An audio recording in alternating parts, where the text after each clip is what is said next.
Olá, gente, tudo bom? Estamos aqui em mais um episódio da Escola Bíblica da EBD Ágape. Aqui no nosso canal do YouTube você pode encontrar vários materiais para abençoar a sua vida. E nós estamos lendo, estudando, recebendo de Deus através do livro de Ezequiel. Hoje a gente vai começar o estudo de Ezequiel capítulo 37. Então você que tem nos acompanhado, se você não tem o feito, pode estudar os vídeos anteriores. Cada vídeo tem por volta de 20 minutos, alguns menos, alguns um pouco mais, mas é sempre bom porque estamos recebendo do Senhor, abrindo o nosso coração e aprendendo, pela própria palavra de Deus, aquilo que Ele fala sobre si e sobre a nossa vida. Amém? Então, nós vamos iniciar esse estudo de hoje. Vamos orar então. Senhor nosso Deus e nosso Pai, nós te agradecemos por mais um dia que estamos aqui vivos na terra, para poder fazer a diferença neste lugar. Te agradecemos porque o Senhor é o Deus de eternidade. O Senhor é um Deus que não é limitado pela morte. O Senhor provou isso em Jesus Cristo, vencendo a morte. A morte não consegue tocar em Deus. E o Senhor fez com que o próprio Deus, a segunda pessoa de Deus, ela viesse em homem, na forma de homem, mesmo se diminuindo na forma de homem, mas morresse numa cruz e fosse ressurreto. Porque a tua palavra diz que o justo não poderia ficar com sua carne deteriorando debaixo da terra. E o Senhor fez com que isso acontecesse e se mostrasse para nós através da ressurreição de Jesus Cristo em carne. E obrigado porque o Senhor também nos ensina que assim como Jesus foi ressurreto, nós seremos ressurretos. E é uma promessa do Senhor, e o Senhor é um Deus que cumpre promessas. Eu agradeço a Ti, Deus, porque o Senhor é verdadeiramente uma rocha em que podemos colocar os nossos pés e nos firmar. O Senhor é confiável, o Senhor é fiel. Muito obrigado. Leva-nos, Pai, em nome de Jesus, ao entendimento do que o Senhor quer. Fala conosco, Espírito Santo. Eu te agradeço, Espírito Santo, porque o Senhor pode falar com o nosso coração. Que os nossos corações estejam abertos, que a nossa mente esteja aberta, para poder ouvir o que o Senhor quer, para poder ouvir a pessoa do Criador. Muito obrigado mais uma vez por cada ouvinte, por cada um de nós que faz a Escola Bíblica, por cada pessoa que faz parte desse projeto, que nós possamos propagar aquilo que o Senhor quer, que nós possamos ser instrumentos para propagar sua verdade para as pessoas com a nossa vida, também com as nossas palavras. Que essa mensagem possa chegar a muitas pessoas, mas antes de tudo te pedimos que ela seja uma mensagem que venha do Senhor, uma mensagem abençoada. Perdoa as nossas falhas, ó Deus. Perdoa as nossas falhas, perdoa os nossos erros. Eu confesso, Pai, em nome de Jesus, que tenho errado. E eu sei que eu posso chegar ao trono da graça e dizer, Senhor, eu tenho errado e não quero errar. Há um arrependimento, há uma vontade no meu coração em ser da maneira que o Senhor me fez para ser, da maneira que o Senhor me projetou para ser. Ser um homem santo, um homem pleno, um homem alegre, um homem cheio da presença de Deus. E eu sei que o Senhor não se alegra com o pecado, o Senhor não se alegra com coisas erradas. Por isso, ó Deus, em nome de Jesus, diante do trono da graça, eu te peço perdão. E que seja um momento que possamos também estar lembrando que o Senhor nos dá tempo de arrependimento. Que a gente possa aproveitar para se arrepender, para nos arrependermos e poder receber socorro em tempo oportuno e receber a graça, poder de Deus, a presença do Espírito Santo, para viver em santidade e em plenitude aqui na terra. Obrigado porque a nova aliança não fala de um Deus que nos acusa, mas a nova aliança fala de um Deus que escreve a sua lei em nosso coração, que nos dá poder e vida para viver em santidade, para viver uma vida extraordinária. Obrigado por nos oferecer o extraordinário, Senhor. Não nos forçar o extraordinário, porque é uma questão de escolha. E eu digo sim a possibilidade, a oferta que o Senhor me deu de poder ser redimido pela cruz de Jesus Cristo, de poder ter uma vida transformada e limpa pela palavra de Deus, de poder conhecer a santidade do Senhor e dizer, eu quero viver como o Senhor, meu Pai. Eu quero ser como o Senhor, meu Pai. Muito obrigado. Em nome de Jesus, que isso seja para cada um de nós que está ouvindo e que de maneira consciente, de maneira livre, possa dizer sim para Jesus Cristo. Amém. Amém, meus queridos irmãos. Vamos ler então agora Ezequiel, capítulo 37. Vamos lá. A mão do Senhor estava sobre mim, e por seu espírito ele me levou a um vale cheio de ossos. Ele me levou de um lado para outro, e pude ver que era enorme o número de ossos no vale, e que os ossos estavam muito secos. Ele me perguntou: Filho do homem, estes ossos poderão tornar a viver? Eu respondi: Ó soberano Senhor, só tu o sabes. Então ele me disse: Profetize a estes ossos e diga-lhes: Ossos secos, ouçam a palavra do Senhor. Assim diz o soberano, o Senhor, a estes ossos: Farei um espírito entrar em vocês, e vocês terão vida.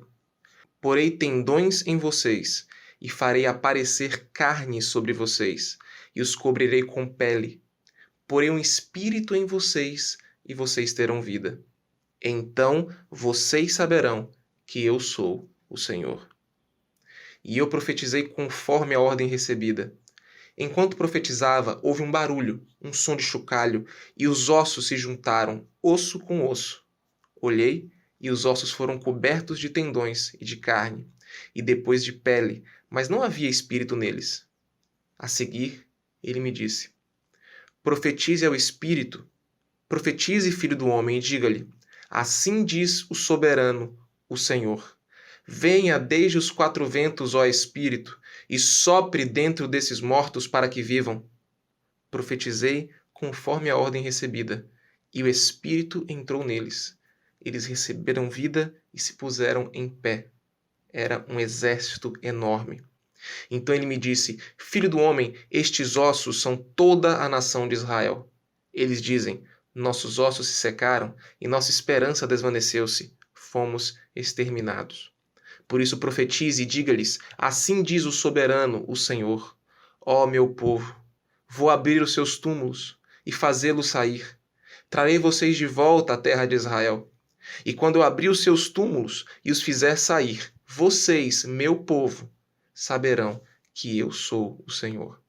Porei o meu espírito em vocês, e vocês viverão, e eu os estabelecerei em sua própria terra.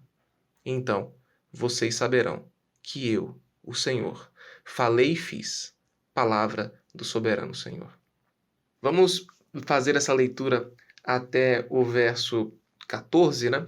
De Ezequiel 37, e já é uma leitura muito poderosa, porque nós vemos que desde o Antigo Testamento, Deus fala sobre vitória sobre a morte. Eu sei que é uma linguagem figurada, o povo de Israel, nesse momento, está no exílio, ele não está na sua própria terra, e Deus diz: O que é que você vê, filho do homem? E ele vê ossos ressecados, bastante secos, né? Ossos que estão representando morte, e Deus dá um comando, né, àquele homem. Mas a primeira coisa que é importante a gente perceber é a gente ter a consciência de como nós estamos. Deus primeiro pergunta ao profeta: o que que você enxerga? E essa pergunta vem para nós: o que que você enxerga sobre a sua vida e o que é que você enxerga sobre a humanidade? Quando olhamos para o caráter humano, nós vemos vida, nós vemos plenitude, ou nós vemos ossos secos?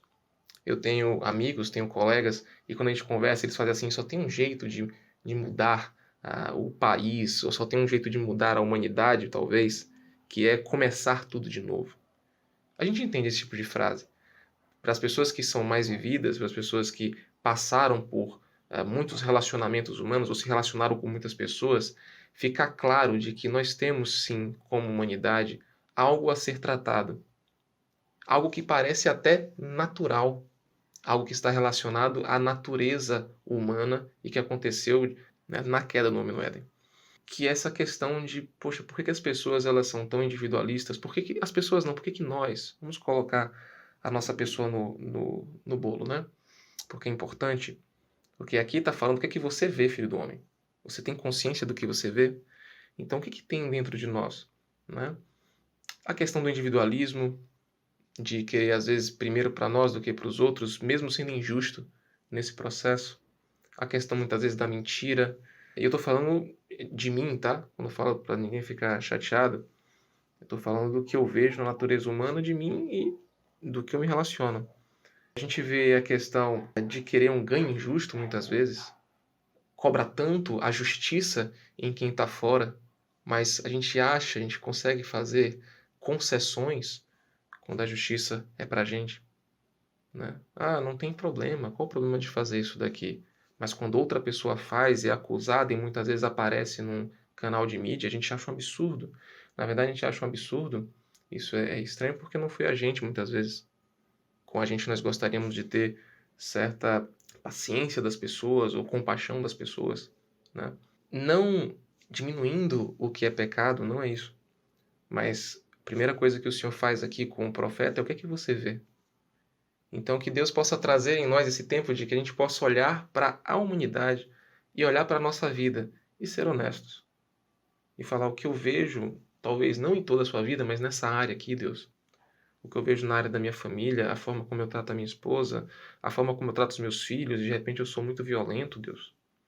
Eu tenho ira, muito rapidamente eu fico irado, eu não controlo a minha agressividade quando eu vejo algum tipo de cenário. Talvez eu precise de cura na minha língua, Deus, para eu não falar palavras que sejam palavras torpes, palavras que não adorem ao Senhor, palavras que não façam bem às pessoas, né?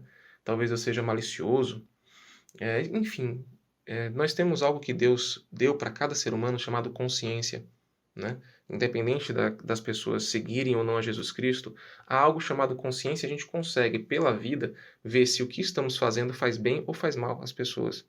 A gente sabe disso. A gente sabe aquilo que muitas vezes estamos gostando de fazer, mas gostando por escárnio, gostando porque faz mal e não porque faz bem. São ossos secos, são ossos ressequidos. Mas Deus, na Bíblia, praticamente em toda a palavra de Deus, eu diria, ele não é um Deus que está ali apenas para apontar. Deus não é um Deus que precisa apontar alguma coisa, ele criou os céus e a terra. Ele é Pai para poder mostrar para a gente, trazer a gente a reflexão, de dizer, primeiro veja o seu real estado. E depois de ver o seu real estado, Deus faz uma pergunta para o profeta. Uma pergunta muito interessante. Deus fala, filho do homem, estes ossos poderão tornar a viver? Deus está fazendo uma pergunta para mim e para você hoje. Ele pode estar fazendo essa pergunta. Quando você olha para a impureza da sua própria vida, ou para a impureza na minha vida, para aquilo que a gente tem feito de errado e para aquilo que a humanidade, não agora olhando só para a gente, mas nos vendo como uma unidade, a humanidade, né?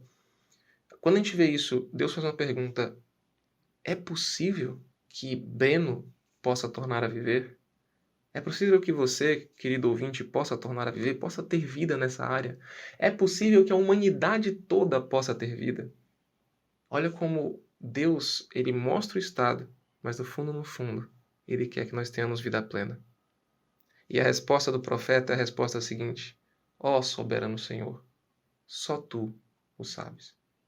O profeta, ele dá uma resposta que nos remete a Gênesis, um Deus que vê um mundo caótico, sem forma, a terra sem forma e vazia, mas que envia o Espírito, o vento e o Espírito Santo pairando sobre as águas. Essa palavra pairar lá em Gênesis é uma palavra que ela pode ser traduzida como chocar, e o Espírito Santo está ali chocando, trazendo vida para aquele ambiente que era sem forma e vazia, trevas cobriam a face do abismo.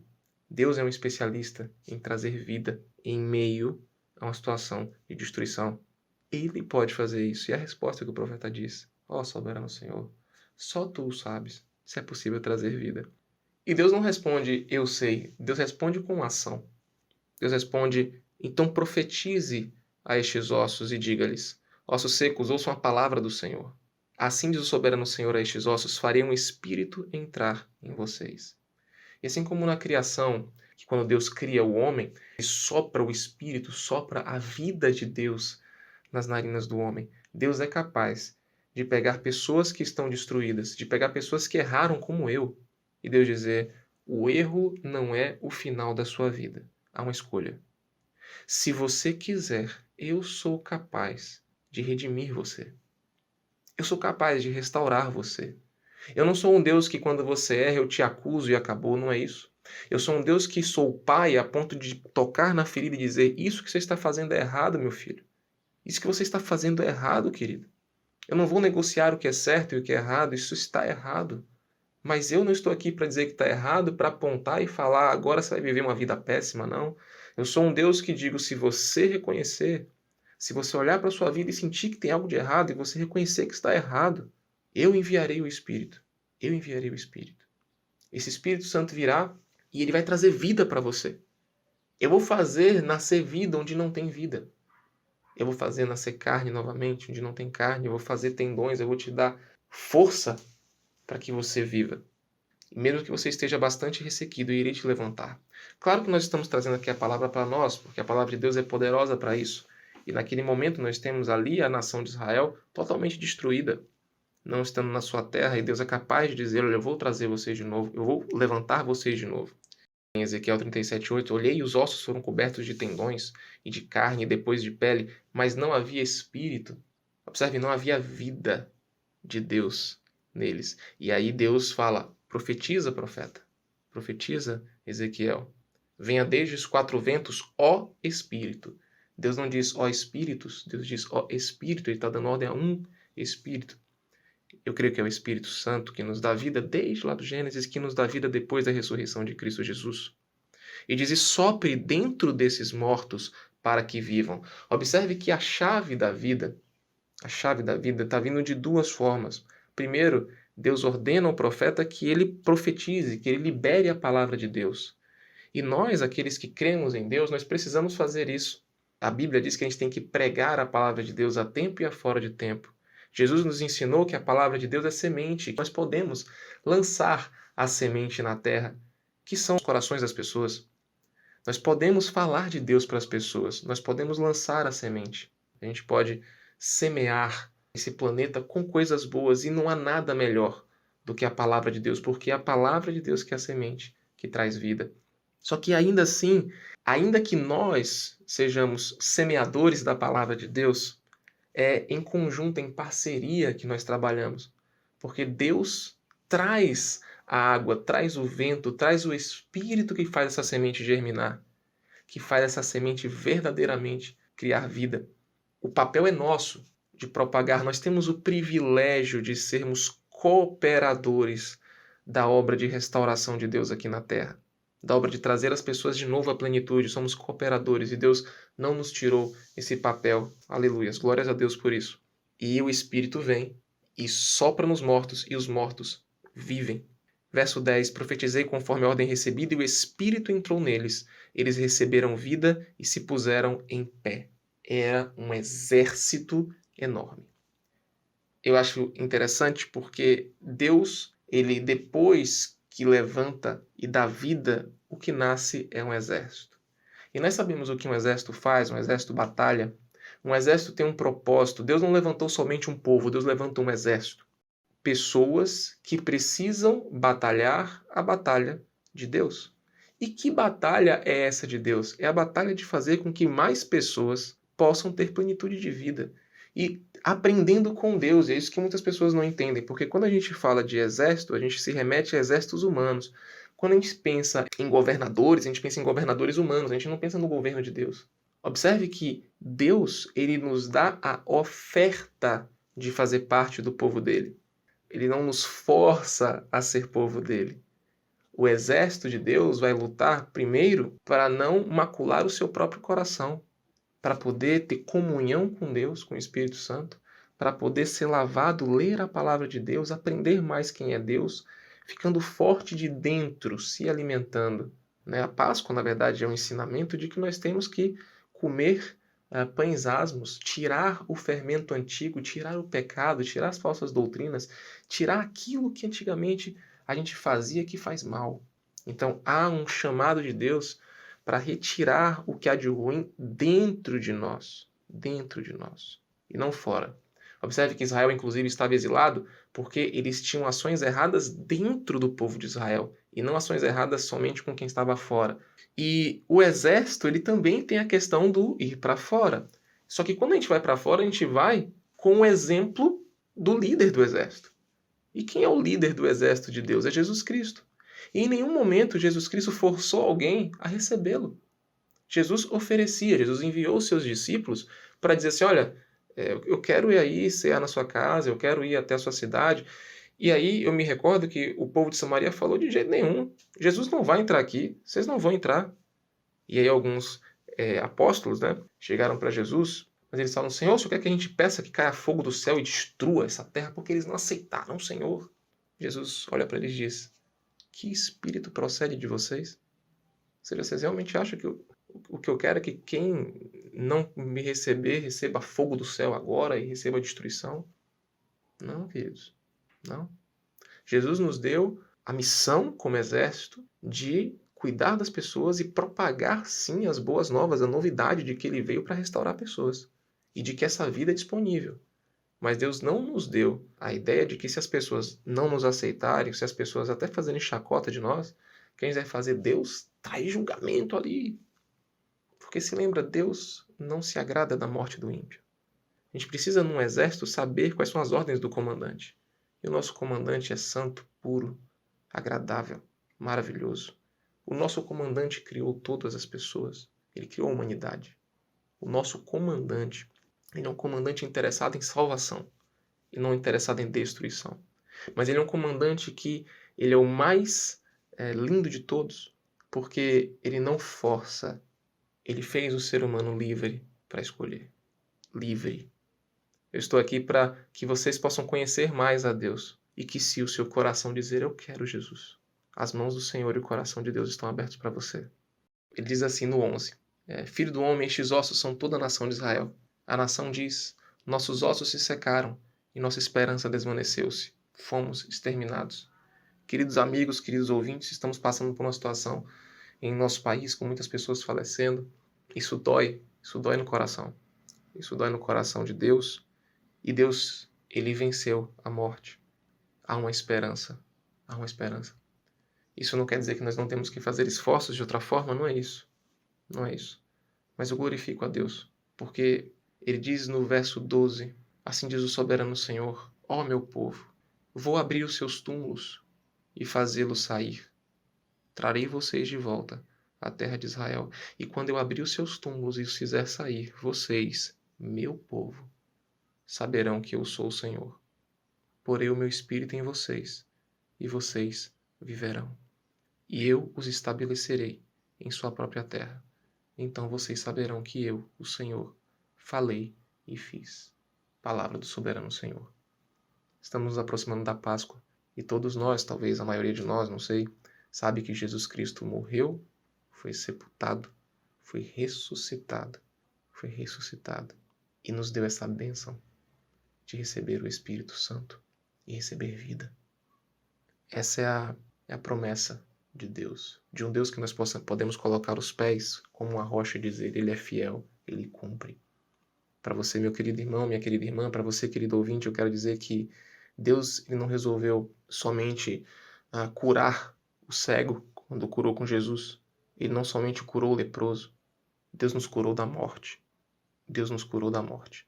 Não nos esqueçamos disso. A morte não é o final da trajetória daqueles que querem fazer parte do povo de Deus. Porque em Ezequiel 37, desde Ezequiel 37, nós aprendemos de que Deus é poderoso, para fazer com que ossos ressecados voltem a ter carne, voltem a ter tendões e receba novo espírito. Mas eu tenho algo para te dizer. Essa ressurreição é garantida e comprovada em Jesus Cristo de Nazaré. Glórias a Deus, porque há uma esperança, uma certa esperança, uma certeza para aqueles que estão buscando santidade em Jesus e para aqueles que o recebem como Senhor e Salvador da sua vida. Essa é a oferta que o Deus de todo o universo tem para você. E se assim você quiser, você pode na sua casa falar com Deus e dizer: Deus, eu quero. Que o Senhor te abençoe e que o Senhor nos abençoe e que tenhamos uma ótima semana, nos preparando para cada dia com a vida com esse Deus. Amém? Grande abraço, até o próximo episódio. A gente vai continuar falando sobre Ezequiel 37 e que Deus te abençoe. Bendito é Jesus que vem em nome do Senhor.